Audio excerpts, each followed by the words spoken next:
So, Roy Holcomb here, Punch Out Boxing. Delighted to be here with the Borough Balboa again. Will Howe joining us from somewhere sunny. Can you tell us where you are and what you've been doing?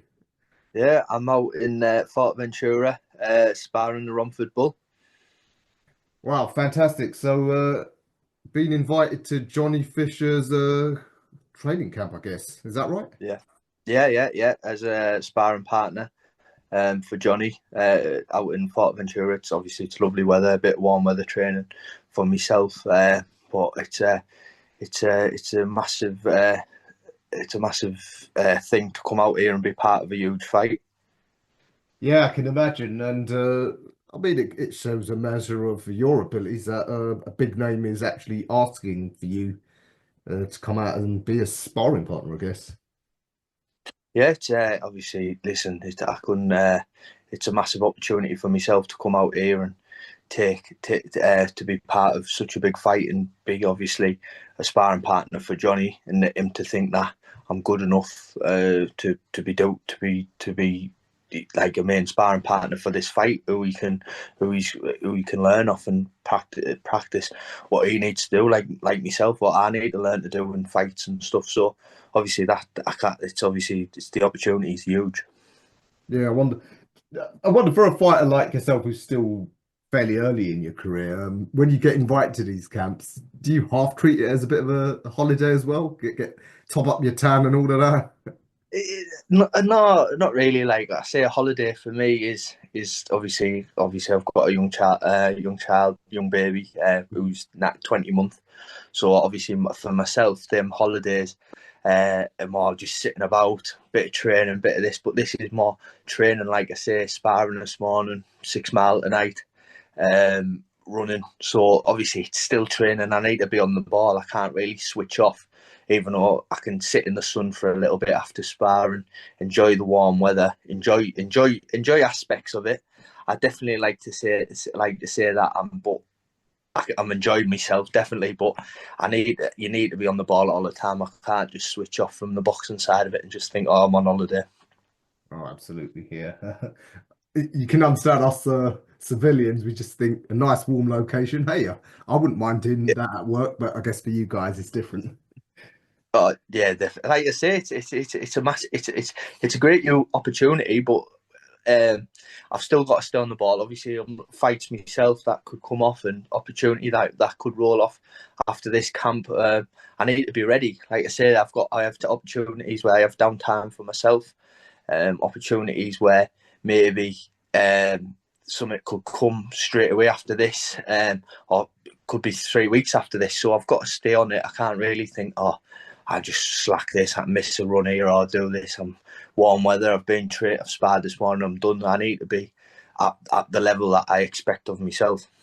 Yeah, absolutely. I mean, before we come on to yourself, just want to ask you obviously about the fight that you've been brought in to help with, just about a month away, I guess. Um, yeah, since you've been around Johnny, have you spoke to him about that fight? Did you watch it yourself? What's the vibe in camp? Did they think, um, how was his camp? What were their views on the fight? Were they unhappy with his performance, or did they think it was just a bad night and just got things wrong on the night? Obviously, Johnny's a very honest person. He's a very thing. I think obviously the fight was the fight. Like I say, it was a good fight. It was an enjoyable fight. Um, it was a thing. I wouldn't really say the thought much of it. I personally think Johnny won. I personally think that. I'm not, obviously not just because I think a lot of the rounds were closer. I think just because of the knockdown, people had Dave up a lot. But personally, I think Johnny won the first fight. I think he'd done a lot more. I just think the knockdown changed a lot of views for people. But obviously, the vibe in camp is that Johnny's got a job to do. He's got a job to do. He knows where he went wrong last time and not to go fix them mistakes. And I don't think I don't think that Johnny's really overly thinking about anything else other than this fight and to get obviously he knows that he needs to get through this for his next fight and his next opportunity. So for me personally, I think Johnny just knows what he needs to do. I don't really really think he'll be overthinking the fight or out like that. I think everyone knows where he went wrong, what happened last time, and obviously they're easy fixed mistakes. What he can improve on, and he's looking well. He's looking good. I'm looking forward to the fight myself. Mhm. I wonder, have you ever shared any sparring with Dave Allen? Yeah, Dave. We've done sparred twice. I think we've done a few rounds one week, and then the week after we done about 4 rounds after. So yeah, I've shared the ring with both of them. Yeah. Do you have any thoughts this time around how it goes? Listen, it's a good fight in it. I wouldn't really. I'm not one to make predictions or anything like that. They're both credible fighters. Now they're both. Obviously, Johnny's probably coming into his peak of his self and that. Be 10. Obviously, he's 26, 27. He'd be 10. But I don't really think they're completely different fighters. For me, anyway. I think obviously Dave's a lot smaller, a lot more. Um, Obviously, I would say more of a experienced and natural boxer. But obviously, Johnny's come into it a bit later, and Johnny's just got to practice things and do this. But Johnny's, when I've been with Johnny this morning, you'd think he'd been boxing as long as myself, and that you'd think he'd been doing it a long time. He's caught on very quick. He puts the work and puts the graft in. So it's one of them. It's the complete different fighters, but that's why it makes a good fight. Yeah, interesting. Yeah, it's going to be a sellout down here in London. So, I mean, coming on to yourself, when we spoke last year, you were hoping to get active.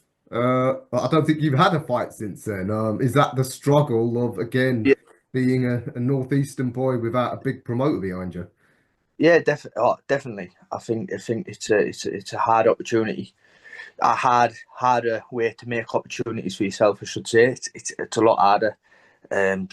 Just in the fact that I think being up the northeast, it's not a massive ticket selling point for boxing. The northeast, there's not really been.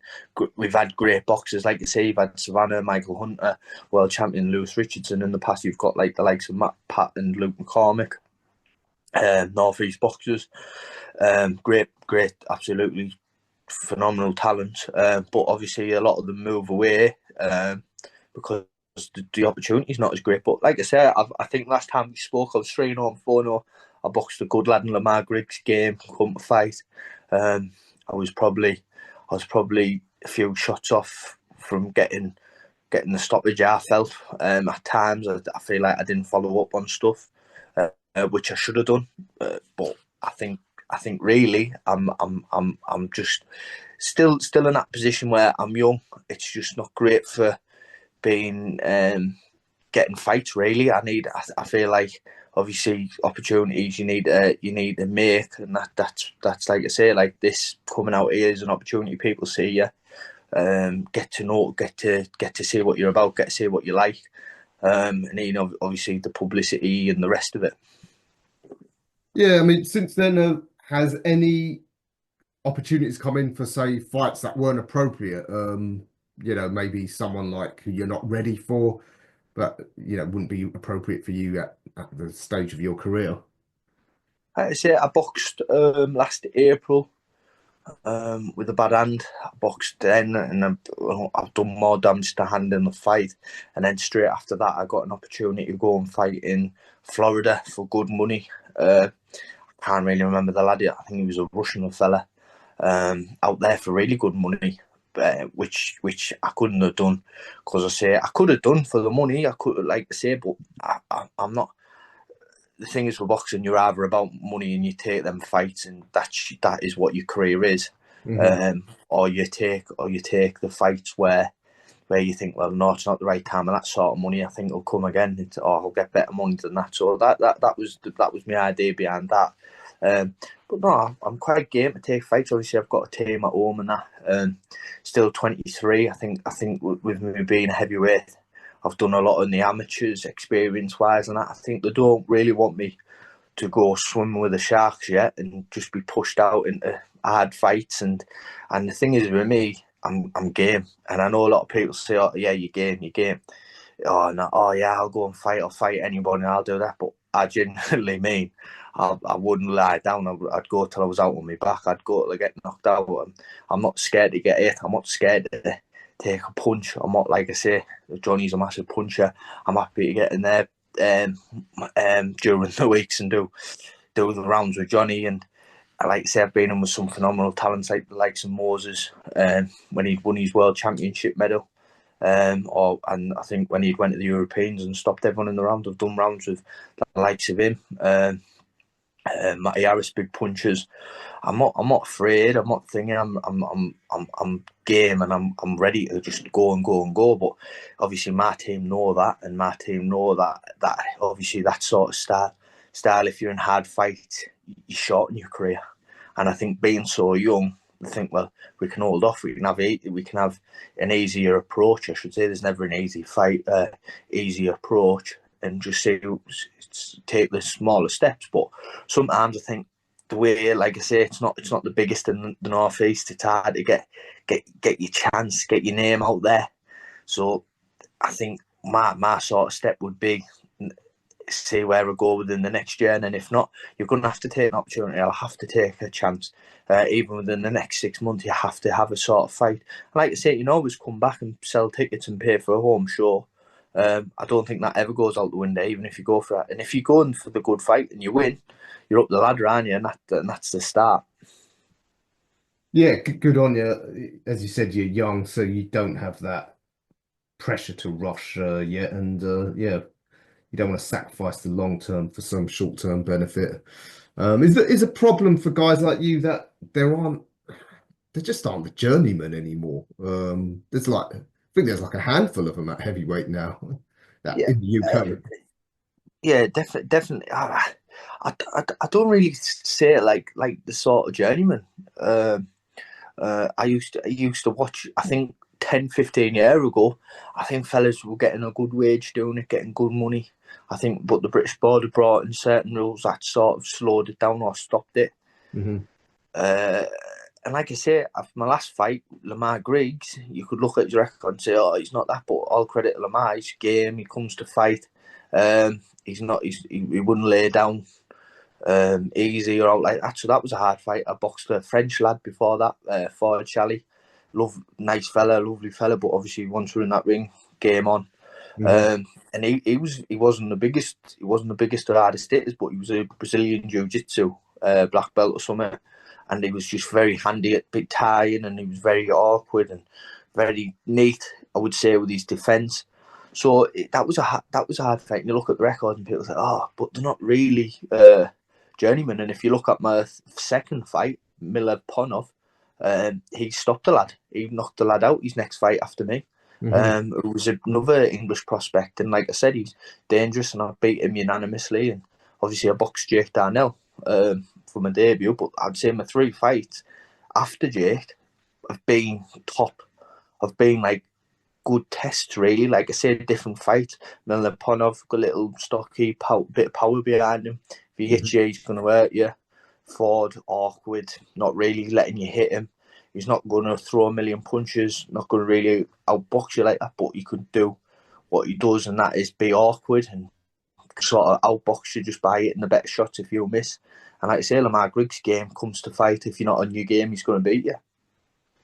Yeah, yeah, you're right. I mean, the But guys you have fought, they're not the traditional yeah, journey. yeah, like I say, Milapunov, people say, oh, he was a bit of a thingy, but like I say, he knocked. If you look at the fight after me, I can't remember the lad. He's knocked the lad out, knocked him out first round. It was a prospect coming through himself, so a young lad. So it's not it's listen, it's a man's game. It's not for little boys. Listen, and and people laugh and people think it's funny, but it's true. It's not. It's a man's game. You're fighting men. These men are making a living. These have got kids at home, and I understand that. I've got a little one, so I understand it even more now when I think, yeah, these are my opportunities. You're trying to take my opportunity. If I beat you, or I'm going to come and put a show up, and you're fighting. You're fighting. It's like anything. If you had a fight in the street, a fight in the ring, you're fighting, and that's it. It's you have to be ready and you have to be prepared. Yeah, absolutely. I want to ask you about the goings on in the boxing world. Obviously at Yeah, heavyweight in particular, it's really, as you know, super interesting right now. You heard about this WBC Grand Prix tournament that's starting this Easter weekend? yeah. It looks, to be honest, it's one of them young prospects who don't get the opportunities. They're going. I applied for it myself, to be honest, but I think you needed. I've had 2 6 round fights or Oh. something. I couldn't, which I hadn't had. I've only had the 4. So my next fight will be a 6. I'd applied for it myself. I thought it's yeah, you cannot not apply for something like that. If someone like Turkey Al or someone of that that Saudi Arabian boxing family takes a look at you and says, oh, I like the look of him, he looks good, and they take a fancy at you, that's your ticket, that's your chance in it, that you Yeah. can't, them sort of things. Even people get beat and he likes the look of them, he thinks, oh, they're better than them, really, I like the thing. So he just gives everyone a fair shake. If he likes the look of you, he's going to take a chance on you. All right, interesting. You applied, yeah, but bad luck you didn't get in. Though I have actually been interviewing quite a few of the fighters, and I was thinking it's a pity we don't have a Brit repping at heavyweight because obviously. Yeah, no, yeah, I applied.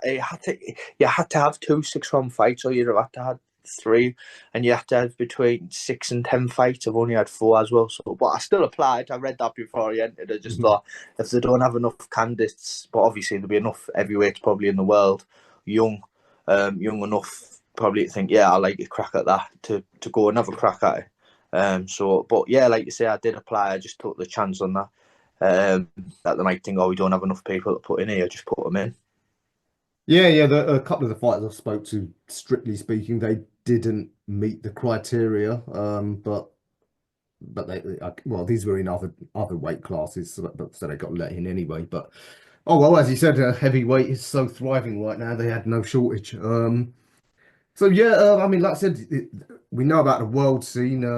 We'll come on to that. But did you see all the controversy around the British title fight? Of course, Adelaide and Jamie Shikava. Yeah, What do you yeah, make of yeah, that? yeah. I thought, listen, boxing, protect yourself at all times. Obviously, when I'd seen the replay, it does look quite bad. Obviously, the British board have put a sanction that it needs to be fought again by September. But it's one of them. I don't think it was being a great fight anyway. It Mhm. was quite. I think Jamie TKV was doing it, but obviously Adelaide's got the power, like he proved, to finish it. But it was one of them. It's protect yourself at all times. Um, I just think got clipped. Obviously, he switched off for that second because he'd sort of like tapped him and break, and you just switch off and it happens. But for me personally, that's why he got counted.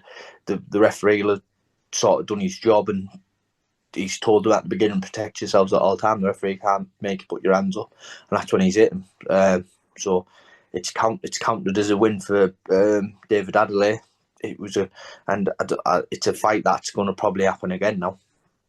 Do you think that if that punch off the break hadn't happened, was Jamie on his way to, I guess, a points decision, do you think? Or do you think David would have got to him eventually anyway? I don't know. I don't know. It's you're talking. There was another 6 rounds to go. 6 rounds to go. So would it have got better the fight? Would it have got worse? Would David landed?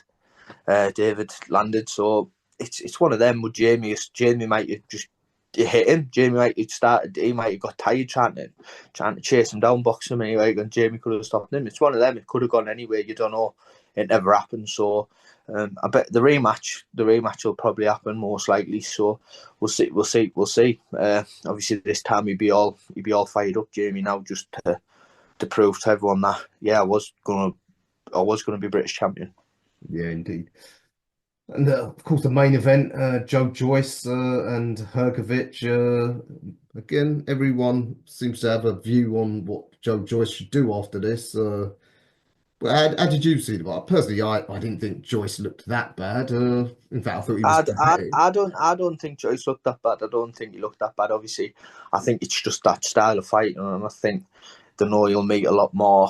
It's I think people like you say, the British public start loving how done the British public love a warrior, and they like that like down and out story. So they'll probably like him even more if he comes back against someone and wins. And he has a few fights where he wins. Look at like Derek Chisora. He always looked down and out, and the British public always got behind him when he pulled a few wins together where he was meant to get beat. Like the likes of Carlos Takam and that sort of like fired his career up, hasn't it? So I don't know. He's his own man. He knows how he feels. Yeah, I think he'll probably just do what he. I think he's the sort of man that he'll follow his heart, won't he? I don't think he'll listen to his head. He'll follow his heart. Yeah, indeed. What about Hergovic? I mean, I've heard some guys who've got a better eye for these things than me that in the past people saying they think he'll be the next great heavyweight. They say technically he's exceptional. I don't have an eye for the subtleties. What do you make of him? Do you think he's that good? Is he still up there as a threat? I don't know. Johnny said he was brilliant. I spoke to Johnny about Ergovich. Johnny said he's fantastic, super technically just fantastic. So, but like you say, heavyweight boxing's about you have to be able to box, but you've got to have the power and the fitness to get behind it. And like I say, that was a hard fight for him. He's got through it. Obviously, there was talks about him being ill before the Dubai fight, saying he wasn't a million percent himself. So going into them fights like the likes of Dubai, people who can punch and really hard, and you have to be. So maybe he can. He's come. How old is he now? 32, 33. Mm-hmm. Yeah. He's got probably another 2-3 years. So we'll see. It's one of them. It's like I say, it's like football sometimes. Boxing, there's always great prospects, and people say, "Oh, he's going to dominate," and they never do. And some people do, some people don't. There's always someone who you don't expect, and he might come in and take out. Like I say, the likes of Dubai. No one probably thought Dubai was going to go on and do what he's done, but he has. So I think you've got to just look at things and just you've got to just take them as they come. Yeah, indeed. You mentioned Derek there. Interesting. I guess he puts it into perspective. But youngsters like yourself, here he is, 41, back in a mandatory slot, and he says he's going to wait on that. But you've got some people worrying about his safety if he goes in against the Dubois at his age. If it does come down to that, how could he do? He's got a chance, and he's got a punch. He's got a punch. Obviously, people think he's 41. He's been in them tough fights, and it goes back to the thing. The British public love that underdog, don't they? They love that down and out. They love a warrior. They love someone. They love the underdog story or the Rocky story of that, and someone's out. He's always got the chance to come back, and I like the idea that and that probably would be his last fight, because obviously he's had 3 shots at a world title. Not many people get that, but he's done the job. For me, he's beat Otto Wallen. What was his fight before after that? Joe Joyce. That was a good test for him. He beat him, I felt, quite comfortably. It was a tough, sluggish fight, but I thought he nipped a lot around. So he's always got a chance, Derek. So for me, I like the idea of it, to be honest. But people think I think a lot of people think move on, let like I say, like the next generation come into it. But obviously it's his last fight. Why not? It sounds like a good fight. He's got a chance. He's always got a chance, and if not, people will just know the bar will just come through. Probably the Victoria with the punch power that he's got. But who's to say he doesn't? Who's to say that Derek can't do it? Mm-hmm.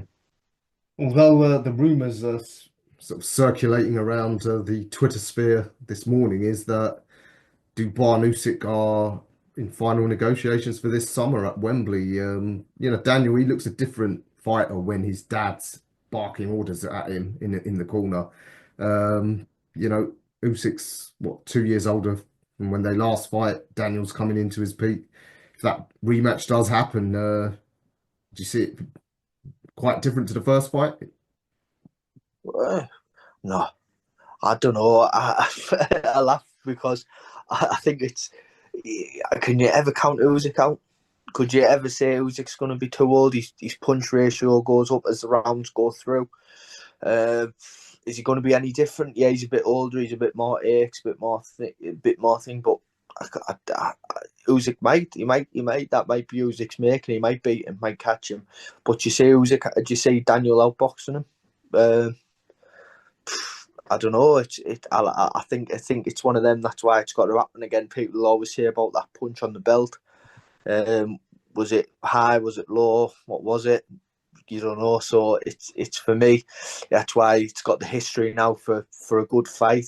Obviously the 2 years between them. Going into this fight, obviously Daniel's starting to come into his peak. Usyk's coming into the latter stages of his career. He says he hasn't got many fights left. I think if Usyk might think, well, if I beat him comfortably this time, don't really get hit, get caught, people can't say nothing. So I think it's the only real fight left for Usyk is Daniel Dubois. So for me, it makes sense. So you just have to. It's one of them. You have to wait and see. You couldn't really put a thing on it. You've hit the nail on the head, saying there's 2 years on since the last fought. Daniel coming into his peak. It was 2 years old, injuries, things. But does that really make a difference? Look at Joyce. Look at Chisora.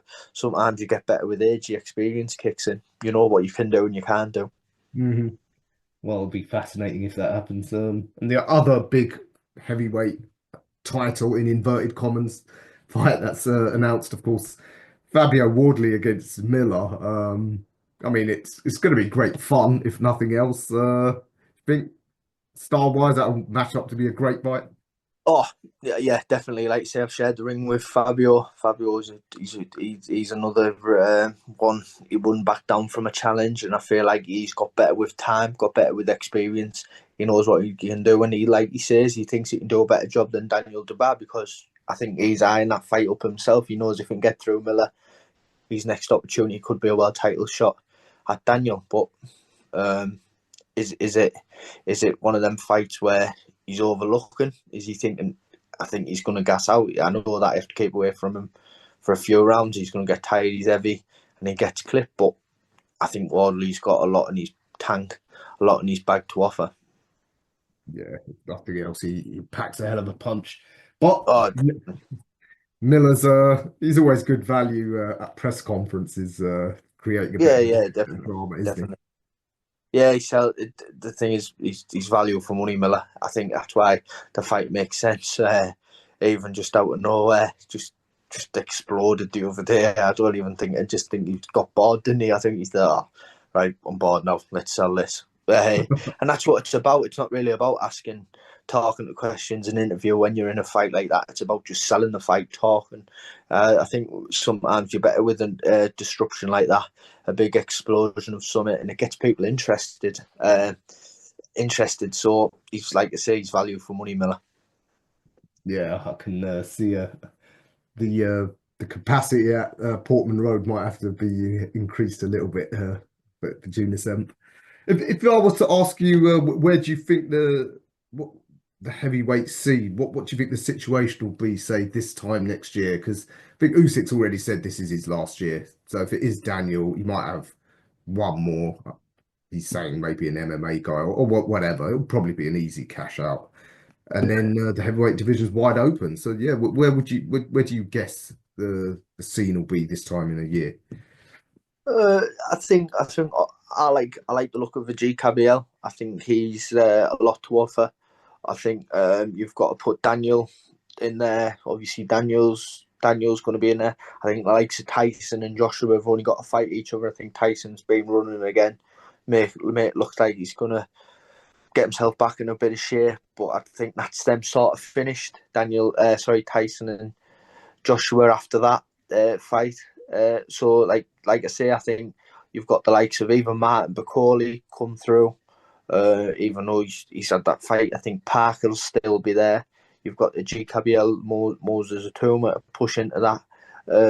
Obviously, the likes of Johnny. I think it just opens up that next bit generation of all these fighters that are at the top now, and it makes room for likes of myself trying to make a name and trying to do something within the sport. It pushes me on into that. Hopefully, when all them push on that little bit, it pushes me into that English level, creates a few fights for myself, and I can hopefully get looked at by some of these big boy promoters, and that I can hopefully be in some fights. good fight. Absolutely. I hope the promoters are listening because I reckon one Yeah. day you could fill out the Riverside just like Fabio's filling out Portman Road. Oh, that's the dream to get the side. I'd love to get the other side, but like I say, um, it's for a lot of people, it's where it makes money make sense. So if I get that opportunity where I can fill out the Riverside, I'm sure Middlesbrough for a title. I'm sure Riverside, a lot of the Borough supporters will come out with support. And obviously, we don't get many events in Middlesbrough of good ilk. So I think if you get a good title fight on there, I think it'll be one of the biggest things that have happened in Middlesbrough since I put up the Transporter Bridge. I think it would make you the biggest sports star since Juninho, maybe. Uh, Can't remember the last yeah, great player. probably. Yeah, but I'll probably be on par. Like I say, I've done a bit of work with Janino last summer, and you wouldn't believe the turnout for him. So yeah, definitely, you'd probably put me if I could be on par with him. That'd be an absolute magnificent thing. All right, well, let's hope it happens.